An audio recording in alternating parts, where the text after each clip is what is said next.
আল্লাহ তাআলা তার সৌন্দর্যকে সেদিন জান্নাতীদের সামনে তুলে ধরলেন।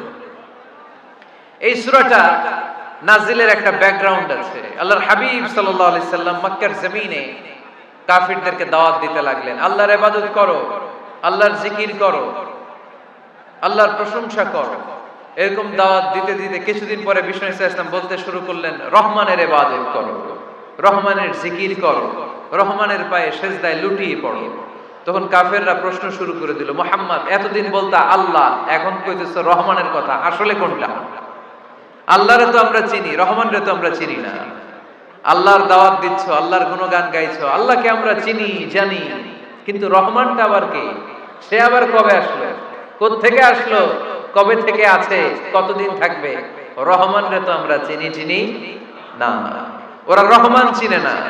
এজন্য আল্লাহ তাআলা রহমানকে চিনায় দেওয়ার জন্য আর রহমান নামে একটা সূরা নাযিল করে দিলেন।